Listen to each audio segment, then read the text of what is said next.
भगवान शंकर की पवित्र कथा कहती है कि 5 जगह से अशांति हमारे घर में प्रवेश करती है। 5 जगह से अशांति हमारे घर में आती है, 5 जगह से अशांति हमारे घर में प्रवेश करती है। 5 जगह से अशांति हमारे घर में प्रवेश कर रही होती है। पहला है संसार से, दूसरा है संपत्ति से, तीसरा है संबंधों से, चौथा है स्वास्थ्य से और 5वां है संतान से।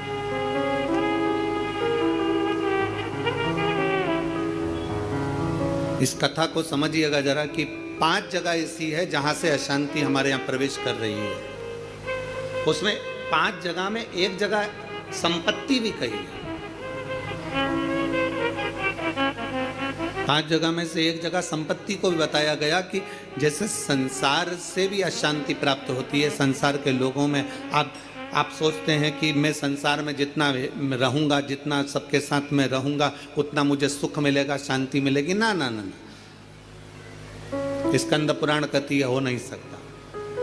संसार के लोगों के लिए आप दुनिया भर का कितना भी सुख प्रदान कर दीजिए, किसी के लिए आप अपनी जान भी निकाल कर रख दीजिए, संसार के लोगों के लिए आप अपनी पूरी संपत्ति भी लुटा कर रख दीजिए, संसार के लोगों के लिए अच्छे से अच्छा वस्त्र, आभूषण, माणिक, मोती, रतन जो कुछ दे सकते हो दे दीजिए। उसके बाद भी संसार के लोग कहे बिना रह नहीं सकते।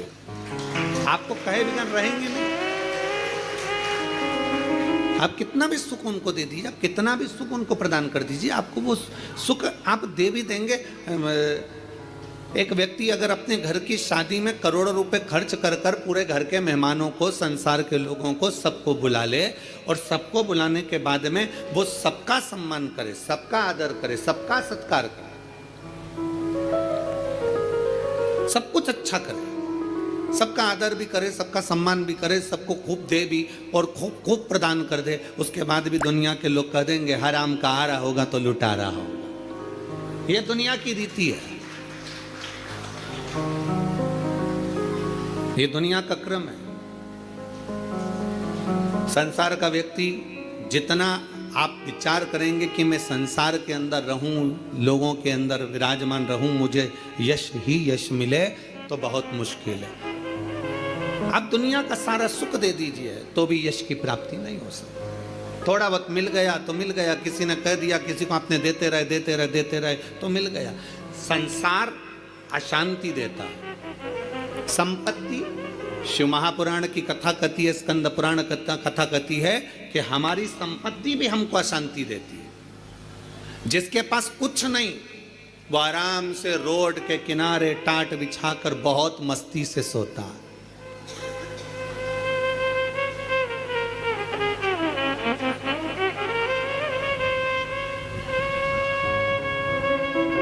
और जिसके पास में बहुत कुछ है, सारी संपदा भरी पड़ी हुई है, सारी दौलत भरी पड़ी हुई है, सुंदर बंगला है, डनलप का गद्दा है, एसी भी लगा है, पलंग भी लगा है, नौकर चाकर सब कुछ लगे हैं, सब कुछ, तो भी उसको नींद नहीं आती है। कितना सुंदर कहा गया शिव महापुराण के अंतर्गत, कितनी सुंदर बात कही गई कि शिव महापुराण की कथा, कई लोग कहते हैं गुरुजी आपकी कथा होती है तो वहां 1 किलोमीटर दूर तो गाड़ी रोक दी जाती है। शिव महापुराण की कथा होती है तो पैदल चलकर बहुत दूर तक जाना पड़ता है, बहुत दूर तक।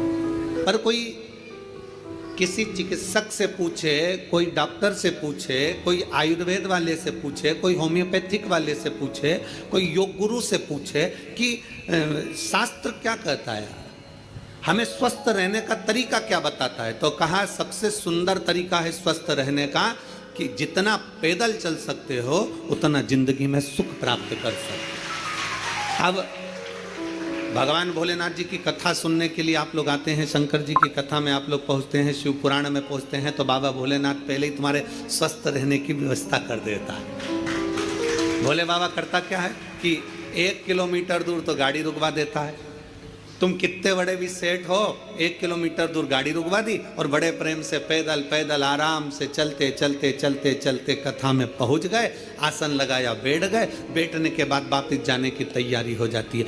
शिव महापुराण की कथा कहती है संपत्ति सुख नहीं देती, संपत्ति अशांति दे देती। संपत्ति शांति नहीं दे सकती, वैभव दे देगी।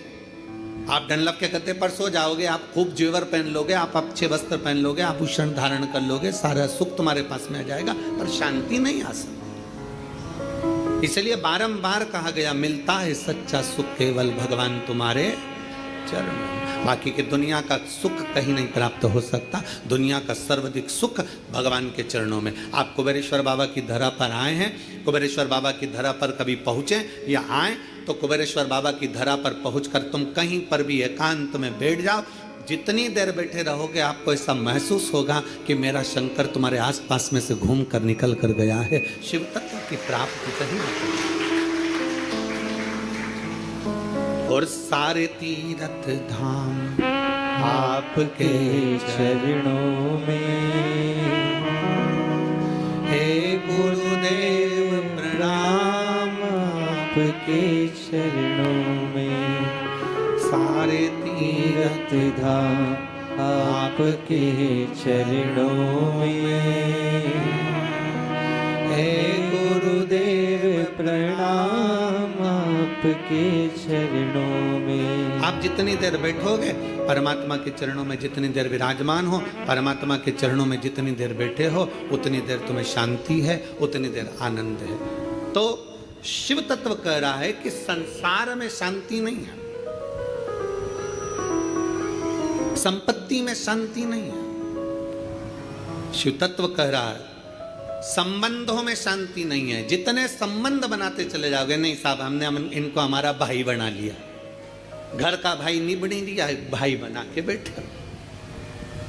नहीं साहब इसको हमने हमारी बेटी बना लिया, घर की बहन बेटी को साड़ी नहीं दिला रही और दूसरी बेटी बनाते फिर। नहीं साहब इनको हमने हमारा काका जी बना लिया, तो घर का काका जमीन और जायदाद के लफड़े में पड़ा, आज तक नहीं सुलझ रहा और एक और काका बना के तैयार कर लिया। नहीं साहब ये हमारी बुआ है, नहीं साहब ये हमारा ये है। नहीं, संबंध जितने जितने संसार के लोगों से जोड़ोगे, शिव पुराण कहती है जो हमारा संबंध है जितने लोगों से जुड़ा है उतना ठीक है, पर अलग से कोई संबंध जोड़ने का प्रयास मत करो, अलग से परमात्मा को जोड़ने का प्रयास करो तो जीवन की सार्थकता, जीवन के साथ परमात्मा को जोड़िए, परमात्मा को अपने करीब लाने का प्रयास करिए, परमात्मा को अपने नजदीक लाने का प्रयास करिए। परमात्मा को अपने करीब में जितना जितना लेकर आओगे उतना उतना सुख और शांति आपके जीवन में आती चली जाए, उतनी शांति उतना सुख। शिव महापुराण की कथा के माध्यम से 3 दिवसीय शिव चर्चा का यह सुंदर संवाद, आज तृतीय दिवस है, विराम का दिवस है। स्मरण रहे, संसार से, संपत्ति से और संबंधों से शांति की अनुभूति नहीं है। संबंध भी हमको अशांति देते हैं। किसी ने कुछ कह दिया मन अशांत हो गया, किसी ने कुछ बोल दिया मन अशांत हो गया, कहीं किसी ने कुछ कहा अपन घर से निकल कर चले गए मन अशांत हो गया। अच्छा जरा सा विवाद हुआ लोग घर छोड़कर चले जाते हैं। हमको ये समझ में नहीं आता कि घर में तुम रहकर भी शांति का अनुभव नहीं कर पाए तो क्या छिपरा जी के तट पर जाकर, गंगा जी के तट पर जाकर, नर्मदा जी के तट पर जाकर, किसी तीर्थ में जाकर, सबको छोड़कर अकेले घर से निकलकर घर के बाहर जाकर क्या तुम्हें शांति मिल जाएगी? जम के बोलो जरा, नहीं मिल सकती। घर छोड़कर शांति का अनुभव नहीं हो सकता। देखो, अगर आप भी अपने बेडरूम में पीवीसी वॉलपेपर लगाने की सोच रहे हो तो ये वाला वॉलपेपर आपको काफी सस्ता मिल जाएगा, जिसे मिल जाएगी। जम के बोलो जरा, नहीं मिल सकती। घर छोड़कर शांति का अनुभव नहीं हो सकता। फिर अगली अशांति दी स्वास्थ्य ने।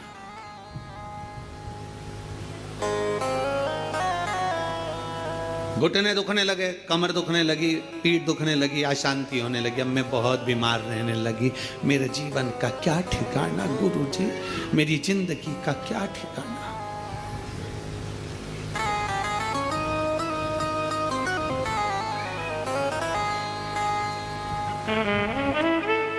कभी अगर मौका लगे ना, एक बार भविष्य पुराण का अध्ययन करिएगा। गीता प्रेस गोरखपुर की भविष्य पुराण लीजिए और उसका अध्ययन करिए। भविष्य पुराण का जब अध्ययन करेंगे तो उस अध्ययन में आपको निकलेगा कि परमात्मा ने जब हमको जन्म दिया तो जन्म के समय पर हमारी खोपड़िया में एक मैग्नेट लगा दी, एक चुंबक लगाई।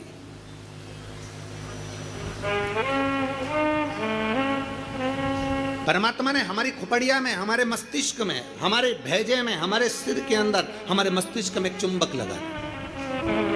कभी अगर भविष्य पुराण पढ़ें तो उसमें अध्ययन करिएगा, हमारे मस्तिष्क में एक चुंबक परमात्मा ने जन्म के समय पर, पैदा होने से पहले, हमें बनाने से पहले, माता के गर्भ में जब हम पड़े हुए थे, हमारा मस्तिष्क बन रहा था तो इसमें एक चुंबक फिट कर दिया।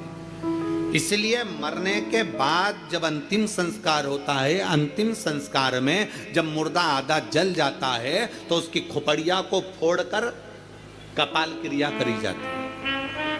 आपके इधर करते कि नहीं करते वो हमको नहीं मालूम।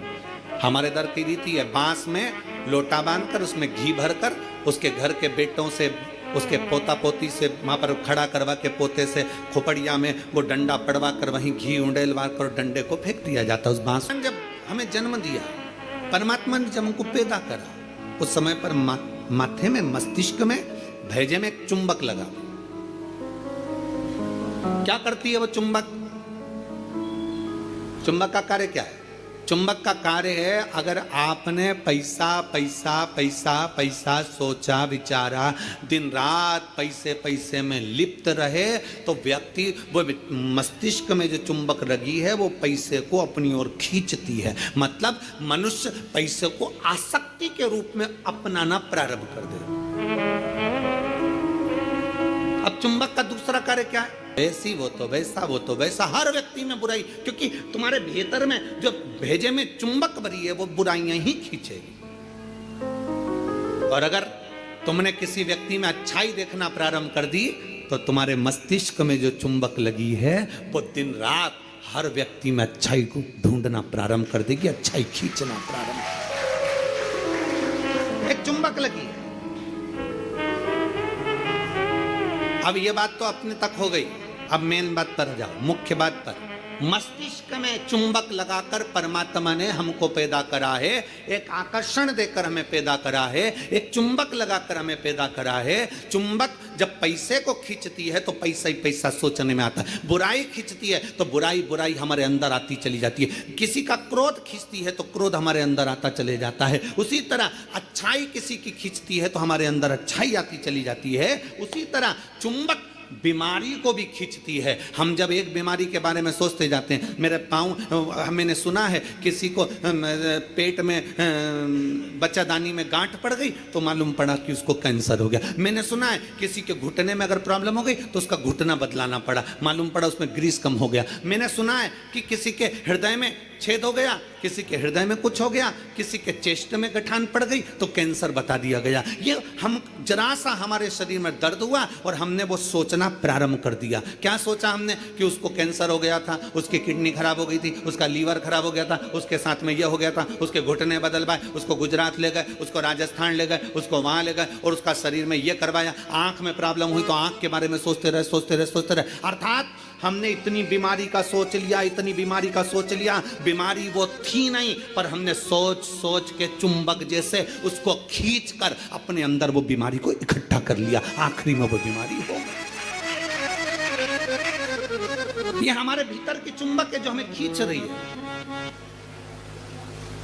छोटी मोटी गठान हो जाए ना, कभी मत सोचना हाँ ऐसी तो होती रहती है, दवाई खाऊंगी, शंकर पे चढ़ा हुआ जल पीऊंगी, डॉक्टर को दिखाऊंगी, सारी जांचें कराऊंगी, जो डॉक्टर बोलेगा सारी जांच कराऊंगी, और मेरा विश्वास कहता है डॉक्टर के अनुसार चलकर, क्योंकि डॉक्टर भी शिव का एक रूप है, उसके अनुकूल चलकर मैं ये दवाई ले लेकर कुंदकेश्वर महादेव का नाम लेकर मेरी सारी गठान गल जाएगी। जब तुमने सोच लिया गल जाएगी गल जाएगी गल जाएगी, मतलब गल जाएगी। तुमने सोच लिया कि नहीं, वो डॉक्टर तो बोल दिया है कि इसकी ऑपरेशन कराकर निकलवाकर जांच करने जाएगी और मुंबई भेजी जाएगी। आधी तो टेंशन में मर गई, कहीं कैंसर कैंसर कैंसर, सोच सोच सोच सोच, आखिरी में सोच पाई। एक पत्र है, हम चाहते नहीं थे कि ये, हमारा मन नहीं था कि 3 दिन की कथा में पत्र पढ़े, पर आया है।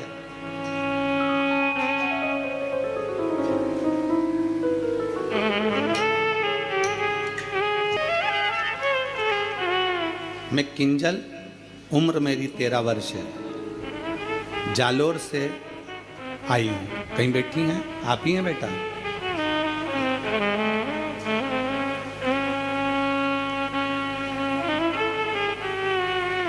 मम्मी आई है साथ में? आप ही हैं? घूम के उधर से आ जाओ, उधर से घूम के इधर। मैं किंजल, उम्र मेरी 13 वर्ष है, जालोर से हूँ। गुरुजी, बाबा सबका जीवन बदल देते हैं, लेकिन मेरी मम्मी को तो नया जीवन दे दिया मेरे बाबा ने। मेरी मम्मी को 4th स्टेज का कैंसर था। डॉक्टर ने बोला था घर ले जाओ और सेवा करो। पत्र को आप लोग आस्था चैनल पर पढ़ सकते हैं। घर ले जाओ और सेवा करो। मेरे पापा महादेव को रोज जल चढ़ाते थे, लेकिन मेरी मम्मी को उन पर विश्वास नहीं था। लेकिन बाबा की ऐसी कृपा हुई कि 4th स्टेज का कैंसर भी बाबा ने केवल जल का आचमन करने से और रुद्राक्ष का जल पीने से ठीक कर दिया। 4th स्टेज का कैंसर भी बाबा ठीक कर दिया।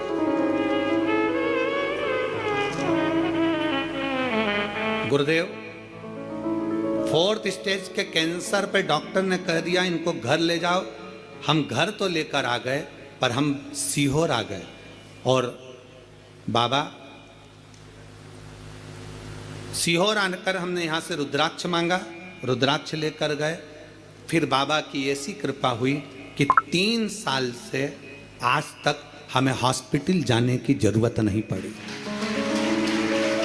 शिव तत्व की प्राप्ति। और गुरुदेव, एक बात और कहना चाहती हूँ, हॉस्पिटल नहीं जाना पड़ा और बाबा ने ऐसी कृपा कर दी कि मेरे पापा को नौकरी भी बाबा ने दिलवा दी। बाबा, हम प्रत्येक मंदिर में जाकर बाबा को नमन करते हैं, जल चढ़ाते हैं। आज मैं बाबा को प्रणाम करने के लिए आई हूं। शिव तत्व की प्राप्ति। आ जाइए।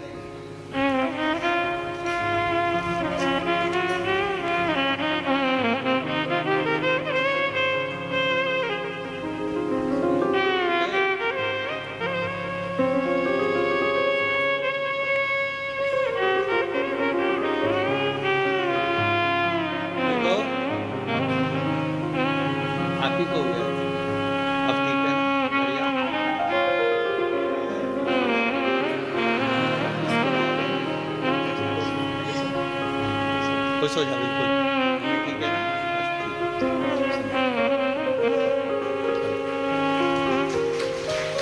अरे लुटा दिया भंडार काशी वाले ने, कर दिया माला माल। काशी वाले ने लुटा दिया भंडार। कल जैसा साउंड कर दो, अच्छा था। परसों भी साउंड अच्छा था। कर दिया, मिठास नहीं है बिल्कुल भी उसमें, वैसी बेस आ रहा है। अरे लुटा दिया भंडार काशी वाले ने, कर दिया माला माल। काशी वाले ने लुटा दिया, लुटा दिया, लुटा दिया, लुटा दिया, लुटा दिया भंडार काशी कर दिया मारा मार काशी वाले ने। भेजे में परमात्मा ने इस मस्तिष्क के अंदर एक चुंबक लगाकर भेजी है। अच्छा सोच रहे हो, अच्छा होगा। बुरा सोच रहे हो, बुरा होगा। किसका बुरा होगा? आप दूसरे का बुरा सोच रहे हो ना, उसका कभी बुरा नहीं होगा। बुरा किसका होगा? जो सोच रहे हैं हम, वो हमारा ही बुरा होगा। चुंबक लगी है इस मस्तिष्क में, इस भेजे में। घुटने में दर्द है ना, ये कभी विचार मत करो कि मेरा ऑपरेशन होगा, मेरा घुटना बदलना पड़ेगा, ये करना पड़ेगा, वो करना पड़ेगा। डॉक्टर से मिलो, डॉक्टर से दवाई भी लो, सब कुछ करो, पर यह विचार करो कि मैं डॉक्टर के पास जाऊंगी, भगवान का भजन करूंगी, शंकर के मंदिर जाऊंगी, एक लोटा जल चढ़ाऊंगी, बेलपत्र चढ़ाऊंगी और जल बेलपत्र चढ़ाकर उसका पान करूंगी, और यह मेरा विश्वास करता है कि मैं ठीक होऊंगी, मुझे घुटना बदलने की जरूरत नहीं पड़ेगी, मुझे कोई कार्य करने की जरूरत नहीं पड़ेगी और मैं ठीक हो जाऊं। यह मेरा विश्वास करता है। Firstcry.com. Everything for your little love. From the softest blankets. ये मेरा विश्वास करता, ये मेरा भरोसा करता। चुंबक लगी है एक मस्तिष्क के अंदर, एक आकर्षण परमात्मा देकर भेजता है। चलो एक प्रैक्टिकल कर कर देखिए। आप सब एक प्रैक्टिकल करो, जितने लोग कथा को आस्था चैनल पर सुन रहे हैं, जितने लोग फेसबुक यूट्यूब पर सुन रहे हैं, जितने लोग कुबेरेश्वर बाबा की धरा पर सुन रहे हैं। दीपावली के बाद, दीपावली के पहले या कल परसों से एक विचार करना कि मुझको ये खाना है या मुझको ये लाना है, या मेरी पास में धन नहीं तो धन की व्यवस्था, मुझे 5,000 2,000 3,000 15,000 की जरूरत है और वो मुझे चाहिए। 3 4 5 दिन 8 दिन 10 दिन तक सोचते रहो, विचार करते रहो, चाहिए मुझे, कहीं से व्यवस्था हो जाए, बाबा कुछ भी करे, कैसे भी मुझे पाना। भोजन के लिए विचार करो कभी कि मुझे भोजन लग चाहिए, मुझे आज ये खाना है, मुझे 5 दिन बाद 10 दिन बाद मेरा मन है कि मुझे ये प्राप्त करना है। धीरे धीरे धीरे धीरे वो चीज़ आपके पास आती चली जाए, अपने पास आ। अच्छा सोचिए, अच्छा विचारिए। जब अच्छा सोचेंगे, अच्छा विचारेंगे, अच्छा सोचेंगे, अच्छा विचारेंगे, अच्छा कर्म करेंगे तो निश्चित है कि अच्छा हमें मिलेगा। हम हमेशा जरा सी बीमारी आई, जरा सा रोग आया, जरा सी तकलीफ आई, जरा सा कष्ट आया, जरा सी तकलीफ में हम विचार करने लगते हैं कि मुझे ये तकलीफ हो रही। तो शिव महापुराण की कथा कहती है, शिव तत्व कहता है, 3 दिन की शिव चर्चा कुबेरेश्वर बाबा की पवित्र कंकर शंकर की धरा पर जो हो रही है, उसमें आज विराम दिवस की कथा कहती है। अशांति हमको संसार भी देता है, अशांति हमको संपत्ति भी देती है, अशांति हमको संबंध भी देते हैं, और अशांति हमको स्वास्थ्य भी देता है। हम सोचने में पड़ जाते हैं, मुझे ये प्रॉब्लम हो गई, मुझे ये तकलीफ हो गई, मुझे ये कष्ट हो गया, मुझे ये तकलीफ होती चली जा रही, हमारे भीतर से अशांत होते चले जा रहे, भीतर से हम अशांत होते चले जा रहे। शांति गई। 4 स्थान अशांति के तो ये बता दिए, और 5वें नंबर पर बता दिया संतान। 5वें नंबर पर कहा कि संतान भी अशांति दे जाती है। संतान, इसलिए शिव महापुराण की कथा कहती है, पुत्र के लिए किया गया कर्म है और बेटी के लिए किया गया धर्म है। धर्म है, पुत्र के लिए करना ये तुम्हारा कर्म है। मेरे को दुकान लगाना है, बच्चों को सेटल करना है, बच्चों को ये करना है, बच्चों को वो करना है, मेरे बेटे के लिए ये व्यवस्था करना है, मेरे बेटे की शादी करना है, मेरे बच्चे के लिए ये करना है। पुत्र के लिए करा गया ये कर्म है। बेटे के लिए तुम लाखों की संपत्ति छोड़कर जाना, वो धर्म नहीं कहलाएगा। बेटे के लिए तुम दुनिया भर की दौलत छोड़कर जाना, वो धर्म नहीं कहलाएगा। पर बेटे के लिए अगर कुछ कर रहे हो, उसको अगर लैपटॉप दिला रहे हो, ये कर्म है। उसको मोबाइल दिला रहे हो, ये तुम्हारा कर्म है। तुम अगर बेटे के लिए जमीन कर रहे हो, ये तुम्हारा कर्म है। अगर बेटे को तुमने दुकान खोली, ये तुम्हारा कर्म है, क्योंकि तुम पिता हो, बेटे के लिए करना पड़ेगा। माँ अगर बेटे के लिए रकम बनवा रही है, ये कर्म है। बहू के लिए कुछ कर रहे हो, ये तुम्हारा कर्म है।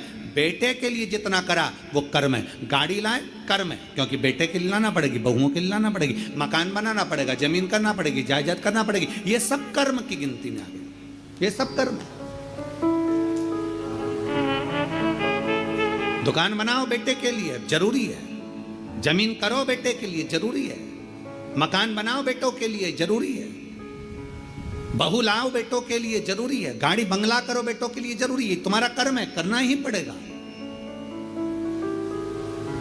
पर बेटी अगर घर में आई और बेटी का अगर तुम लालन पालन कर रहे हो, बेटी को पढ़ा रहे हो, लिखा रहे हो, शादी कर रहे हो, विवाह कर रहे हो, उसको पढ़ना रहे हो, तो ये तुम्हारा कर्म नहीं है, ये तुम्हारा, जम के बोलो जरा, धर्म।